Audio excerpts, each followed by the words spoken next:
Hello everyone, welcome back to my channel once again. चलिए start करते हैं अपना case scenario number 5 without any wasting of the time. Let's get started. क्या बोलता है case scenario number 5? XYZ limited is registered with the jurisdictional GST authority. एक XYZ limited है जो कि रजिस्टर्ड है GST में in the state of the Rajasthan and ये मल्टीपल बिजनेस में ऑपरेट कर रहा है। It's fine. The principal business, इनका मेन बिजनेस क्या है? मेन बिजनेस है fabricating and installing the body for the large transportation vehicle. ये क्या करते हैं? व्हीकल पे क्या करते हैं? फैब्रिकेटिंग एंड इंस्टॉलिंग करते हैं। जो चेसी होती है वो कौन देता है? कस्टमर देता है। It's basically a works contract का services. XYZ limited procures the material for the fabrication and install the same on the chassis. मतलब against the lump sum amount. वो कहता है कि वो कस्टमर से एक लम सम अमाउंट चार्ज कर लेता है, उसके बाद सामान भी लेके आता है, सर्विसेज भी देता है, वो उस पर इंस्टॉल कर देता है। सिंपल सी बात हमने क्या दी थी? XYZ लिमिटेड राजस्थान में रजिस्टर्ड है, मल्टीपल बिजनेस करता है। एक बिजनेस जो कि इसका क्या है? Fabricating and installing the body for the large transportation vehicle. एक बिजनेस तो समझ में आ गया। दूसरा क्या बोल रहा है? In addition to the above business it is registered as a GTA, goods transport agencies का बिजनेस है in providing the transportation of the goods by the road. उसके बाद बोलता है it has not exercise the option to pay the set services. समझ नहीं आया? चलिए इधर आइए, फटाफट से रिवाइज करते हैं। सबसे पहले हमें यह जानना जरूरी है कि जीएसटी आएगा कब GTA के केसेस में, मतलब किन किन सिनेरियो में जीएसटी आएगा। याद रखने के सिर्फ दो तरीके, चार्ट माइंड में फिट करना है। GTA कभी गलत नहीं होगा जीएसटी पे, ठीक है। इधर देखो, सबसे पहले आपने ध्यान रखना है कौन है रिसिपिएंट। GTA के केस में गुड्स ट्रांसपोर्ट एजेंसी की जो सर्विसेज ले रहा है उसमें देखो रिसिपिएंट कौन है। वेरी सिंपल, रिसिपिएंट दो हो सकते हैं। एक हो सकता है रजिस्टर्ड पर्सन, दूसरा हो सकता है अनरजिस्टर्ड पर्सन। अगर रजिस्टर्ड पर्सन है, गवर्नमेंट रजिस्टर्ड पर्सन को तो बिल्कुल नहीं छोड़ेगी, सिर्फ मजबूरी के केसेस को हटा दो। अनरजिस्टर्ड के केस में नहीं पकड़ सकती है, लेकिन कुछ केसेस को फिर भी पकड़ लेगी। याद रखने का तरीका, रजिस्टर्ड में सभी को कैप्चर करो, अनरजिस्टर्ड में कुछ को कैप्चर करो। अगर रजिस्टर्ड पर्सन GTA की सर्विसेज ले रहा है तो पहली बात, सारी रजिस्टर्ड पर्सन भले वो कैजुअल टैक्सेबल पर्सन के रूप में क्यों ना रजिस्टर्ड हो, GST उस पे आ जाएगा। GTA के केस में GST आ जाएगा। अनरजिस्टर्ड के केस में क्या बोला? पहले ये देख लेते हैं। रजिस्टर्ड के केस में सभी पे आ जाएगा, लेकिन कुछ को छोड़ के। किसको छोड़ा? फ्यू को छोड़ दिया। अगर central government, state government, local authority या फिर गवर्नमेंटल एजेंसी है, central government, state government, local authority, ये सब हैं जिन्होंने TDS डिडक्टर या कलेक्टर के रूप में रजिस्ट्रेशन लिया है, then they are exempted on the GST on GTA की सर्विसेज। रजिस्टर्ड में सबको GST देना है एक्सेप्ट ये वाले लोग। अनरजिस्टर्ड के केस में सारे छूट गए, सबको एग्जम्प्ट कर दिया, लेकिन फ्यू को कलेक्ट कर लिया। किस किस को कलेक्ट कर लिया? Factory, society. फैक्ट्री अगर फैक्ट्री एक्ट में रजिस्टर्ड है, सोसाइटी एक्ट में रजिस्टर्ड है, कोऑपरेटिव सोसाइटी एक्ट में रजिस्टर्ड है, बॉडी कॉर्पोरेट, पार्टनरशिप फर्म, भले ही पार्टनरशिप फर्म पार्टनरशिप एक्ट में रजिस्टर्ड हो या ना हो, GST उसको देना पड़ेगा GTA पे, ठीक है। उसके बाद आता है ये सब लोग हैं अनरजिस्टर्ड के केस में। अब बात आती है, ये तो ठीक है, कौन कौन लोग कवर होंगे हमने देख लिया, लेकिन जो लोग कवर हो रहे हैं फॉरवर्ड चार्ज में टैक्स देंगे या फिर रिवर्स चार्ज में टैक्स देंगे, उसके लिए हमें दो ऑप्शन समझने होंगे। उसके लिए दो ऑप्शन है। GTA के पास ऑप्शन होता है। GTA क्या बोलता है? GTA अगर कहता है मुझे टैक्स नहीं पे करना है, या फिर GTA अनरजिस्टर्ड है, मतलब GTA टैक्स नहीं देना चाहता है, तो गवर्नमेंट कहती है GTA नहीं देना चाहता तो सामने वाली पार्टी RCM में टैक्स देगी। लेकिन अगर GTA खुद से फॉरवर्ड चार्ज में टैक्स देना चाहता है, then also there are two cases. अगर GTA खुद से टैक्स देना चाहता है तो दो केसेस हैं, वो 5% पे दे सकता है, 12% पे दे सकता है। लेकिन डिफरेंस क्या है? अगर GTA 5% पे टैक्स देगा तो उसको खुद की परचेजेस पे ITC नहीं मिलेगा। लेकिन अगर GTA 12% पे फॉरवर्ड चार्ज में टैक्स देगा तो खुद की परचेजेस पे भी वो क्या कर सकता है? 12% अगर दे रहा है तो ITC ले सकता है। बहुत सिंपल पॉइंट। अगर हम देखें रजिस्टर्ड का केस, अगर ये ऑप्शन 1 वाले लोग हैं, अगर GTA ने मना कर दिया, हमने अभी क्या देखा अपने क्वेश्चन में? GTA ने मना कर दिया, हम रजिस्टर्ड लोग हैं, GTA ने मना कर दिया तो RCM में हमें टैक्स देना पड़ेगा। मतलब हम RCM में टैक्स देना पड़ेगा। हमारे क्वेश्चन में देखो क्या है?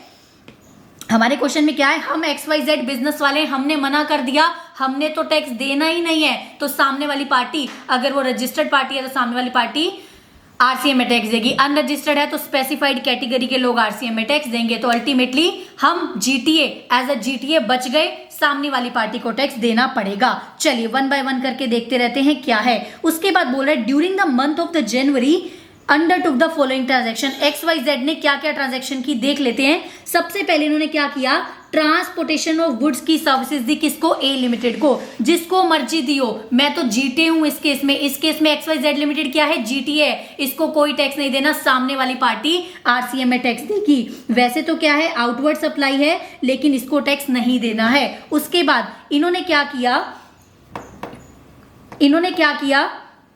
परचेज किए हैं tyres on its own fleet of trucks for providing the transportation of goods by road and paid an amount of such purchases। देखो जीटीए के बिजनेस में पहली बात तो जब ये दे ही नहीं रहा, एग्जाम सप्लाई कर रहा है, ये दे ही नहीं रहा, इस केसेस में कौन देगा?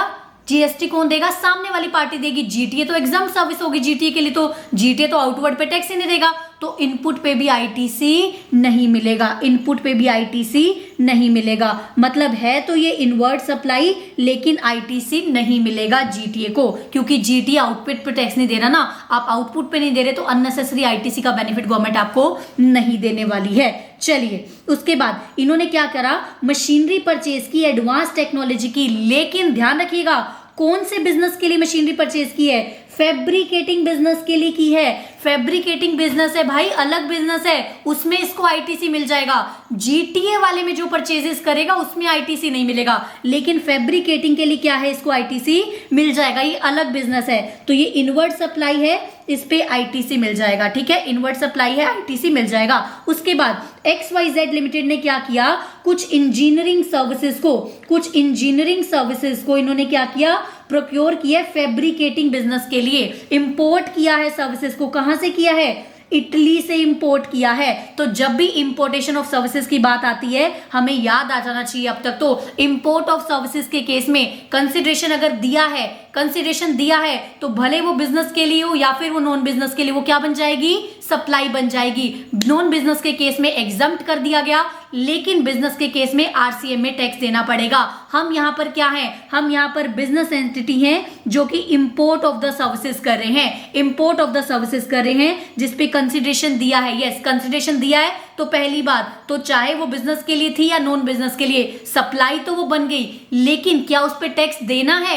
यस, बिजनेस के लिए टैक्स देना है, वो भी आरसीएम में टैक्स देना है। तो इनवर्ड सप्लाई बन गई इनकी, इनवर्ड सप्लाई बन गई। ठीक है, उस पे क्या है, उस पे पहली बात तो आरसीएम में टैक्स देगा और आईटीसी भी मिल जाएगा। आरसीएम में टैक्स देगा, आईटीसी मिल जाएगा। उसके बाद further certain goods to be use for the fabrication business. इन्होंने कुछ गुड्स को फैब्रिकेशन बिजनेस में यूज करना था, उसके लिए क्या किया, इन्होंने क्या किया, कुछ रिपेयर वर्क के लिए बाहर भेज दिया। तो हमें ध्यान रखना होता है प्लेस ऑफ सप्लाई क्या होता है। प्लेस ऑफ सप्लाई क्या बोलता है, अगर कुछ आपको सर्विसेज लेनी है जो कि गुड्स के ऊपर परफॉर्म होंगी। हमारे केस में क्या है, इसने क्या करा, कुछ गुड्स जो थी उस पर रिपेयर करानी थी, मतलब गुड्स के ऊपर कोई सर्विसेज लेनी थी। तो गुड्स के ऊपर सर्विसेज लेनी थी, मतलब कुछ ऐसी परफॉर्मेंस होनी है जो कि गुड्स के ऊपर होनी है। तो सेक्शन में हम क्या पढ़ते हैं, प्लेस ऑफ सप्लाई में वो बोलता है अगर परफॉर्मेंस ऑन गुड्स होना है तो और गुड्स का फिजिकली अवेलेबल होना भी जरूरी है। सेम हमें यहां से पता चल रहा है कि इन्होंने कुछ रिपेयर वर्क कराना है गुड्स के ऊपर, एंड गुड्स को इन्होंने क्या कर दिया, इटली वापस भेज दिया। मतलब गुड्स का फिजिकली अवेलेबल होना जरूरी है।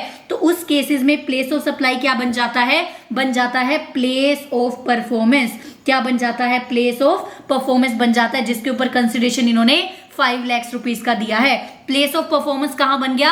आउटसाइड इंडिया बन गया, तो इंडिया में इसका कोई भी टैक्स नहीं आया। प्लेस ऑफ सप्लाई ही बाहर बन गया, तो इंडिया में इसका कोई भी टैक्स नहीं आएगा। समझ में आता है ये?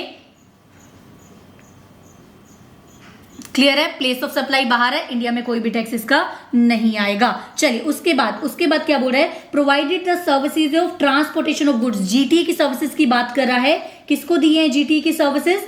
इट इज, इन्होंने किसको दिए, रिलेटेड पार्टी को दिए and receive the amount of 5 lakhs। GTA की सर्विसेज है, हमें आगे पढ़ना ही नहीं है। जीटीए की सर्विसेज के केस में very very very simple point, हमने ऑप्ट किया है हम नहीं देंगे तो सामने वाली पार्टी देखेगी क्या करना है। हमारे केस में इसका कुछ भी नहीं रहने वाला है। उसके बाद XYZ लिमिटेड ने क्या किया, स्क्रैप सोल्ड किया है बिजनेस में, फैब्रिकेशन बिजनेस का है तो ये तो नॉर्मल बिजनेस है। आउटवर्ड सप्लाई है, इस पे टैक्स आ जाएगा। आउटवर्ड सप्लाई है, इस पे टैक्स आ जाएगा। उसके बाद purchase the goods relating to the fabricating business, fabricating business में इसने गुड्स को परचेज किए। फैब्रिकेटिंग बिजनेस है, सिंपल सी बात है, आपको आईटीसी भी मिल जाएगा, नॉर्मल बिजनेस है आईटीसी मिल जाएगा। लेकिन क्या बोला, जिसमें से 1 लाख की गुड्स क्या होगी, स्टोलन होगी। ध्यान रखिएगा, जो गुड्स स्टोलन हो गई, चोरी हो गई, अगर डैमेज्ड हो गई गुड्स अल्टीमेटली, तो अल्टीमेटली आप उसको सोल्ड नहीं कर पाओगे, तो आप सेल पे गवर्नमेंट को टैक्स नहीं दे पाओगे। गवर्नमेंट कहती है अच्छा ऐसा केसेस है, गुड्स स्टोलन हो गई, चोरी हो गई, डैमेज हो गई, तो हम आपको उन गुड्स की परचेजेस पे आईटीसी भी नहीं देंगे। तो गुड्स भले ही इसने 9 लाख की परचेज की हो, but 1 lakh was the stolen one, तो आईटीसी आपको कितने पे मिलेगा, ओनली 9 lakhs पे आईटीसी मिल जाएगा। चलिए उसके बाद received an advance of 10 lakh for the fabrication work on the new chassis and 3 lakhs इसने रिसीव किया किस पे, ट्रांसपोर्टेशन ऑफ जीटीए। जीटीए वाला तो भूल जाओ, लेकिन अब ध्यान रखना फैब्रिकेशन वर्क, फैब्रिकेशन वर्क क्या बोलता है, फैब्रिकेशन वर्क क्या है हमारे लिए, it's basically works contract. Works contract किस में आ जाता है, सर्विसेज में आ जाता है। एंड सर्विसेज में आप एडवांस पे भी क्या देते हो, एडवांस पे भी आपको जीएसटी देना पड़ता है। तो रिसीव एन एडवांस आपको मिल गया है, एडवांस मिल गया है तो आउटवर्ड सप्लाई आपको टैक्स देना पड़ेगा। उसके बाद बोल रहा है कोई भी ओपनिंग बैलेंस नहीं है, जीएसटी आपको 18% लेना है। ठीक है, चलिए क्वेश्चन देख लेते हैं क्या कह रहा है। वो कह रहा है determine the GST liability, GST liability बताओ XYZ लिमिटेड की जीटीए के केस में। अरे भाई जीटीए के केस में हमने तो चूज किया है, हमने टैक्स देना ही नहीं है, तो हमारे ऊपर XYZ लिमिटेड में तो कोई भी जीएसटी की लायबिलिटी नहीं आएगी। So nil should be the answer for the same, nil हो जाएगा आंसर। एक्सप्लेनेशन हम ऑलरेडी देख चुके हैं, एक्सप्लेनेशन हम ऑलरेडी देख चुके हैं। उसके बाद क्या बोल रहा है, determine the net GST liability payable in cash,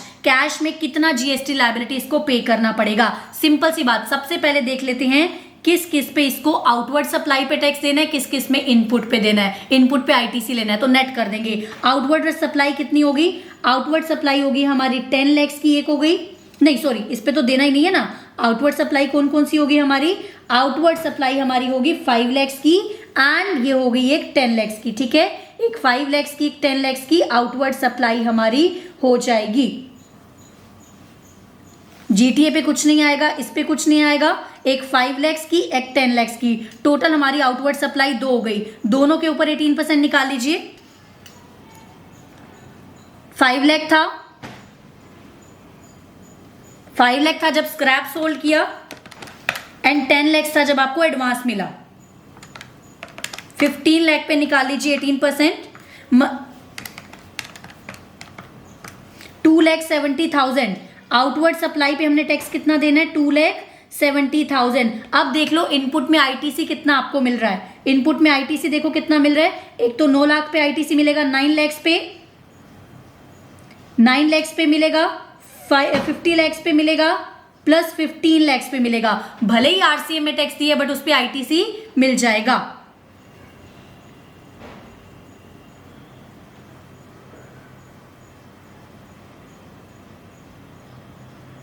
9 lakh, 15 lakhs plus 50 lakhs, 9 lakh, 15 lakhs plus 50 lakhs, इस पे आईटी से इसको टोटल मिल जाएगा 13,32,000। 13,32,000 क्या है टोटल हमारा आईटीसी कैलकुलेट कर लीजिए। 3 आइटम्स हमने ऑलरेडी फाइंड आउट किए हैं। 13,32,000 आईटीसी है, जिसमें से 2,70,000 का इन्होंने आउटपुट लायबिलिटी थी। तो नेट इनको कैश में कुछ भी नहीं देना है, कैश में इनको अल्टीमेटली कुछ भी नहीं देना है। समझ में आया ये वाला पॉइंट? ठीक है, कैश में इनको, पहली बात तो उन केसेस में तो कैश में कुछ नहीं देना है, लेकिन आपको क्या ध्यान में रखना है, जो भी आप इंपोर्ट ऑफ द सर्विसेज करते हैं, जो आरसीएम की लायबिलिटी होती है, पहले आप कैश में देते हो फिर आप उस पे आईटीसी ले लेते हो, ठीक है। पहले आप कैश में पे करोगे फिर उस पे आईटीसी ले लोगे। तो बाकी गुड्स के केस में तो कुछ भी कैश में नहीं जाएगा। इतना समझ में आ गया हमें, इतना समझ में आ गया। टोटल आईटीसी समझ में आया। टोटल आईटीसी था हमारा 13,32,000 आईटीसी था, ठीक है। कैश में हमने बाकी कुछ नहीं देना क्योंकि हमारे पास इनफ आईटीसी पड़ा हुआ है। लेकिन जो आरसीएम की लायबिलिटी होती है, जो आपने इंपोर्ट ऑफ द सर्विसेज की है, वो पहले आप कैश में दोगे फिर आईटीसी लोगे। तो कैश में इनको कितना जमा कराना है?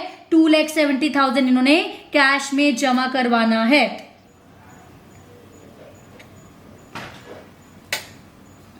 टोटल जीएसटी की लायबिलिटी कितनी आई थी? 2,70,000, ठीक है। आईटीसी टोटल कितना आया? 13,32,000। और जो जमा कराना है कैश में, आरसीएम वाला इनको कैश में जमा कराना पड़ेगा। तो 2,70,000 should be the answer. Second का हो जाएगा बी। चलिए थर्ड क्वेश्चन क्या कहता है? What shall be the total eligible ITC. Eligible ITC हम देख चुके हैं, 13,32,000 हमारा एलिजिबल आईटीसी आ रहा है। किस किस पे आईटीसी आने वाला है हमारा? एक 9 लाख पे मिलेगा हमें, एक हमें ये 50 लाख पे मिलेगा, एक हमें ये 15 लाख पे मिल जाएगा। ध्यान रखिएगा, इंपोर्ट का पहले कैश में पे करोगे फिर आईटीसी मिल जाएगा। उसके बाद whether Lummus INC is required to obtain registration in India to discharge liability.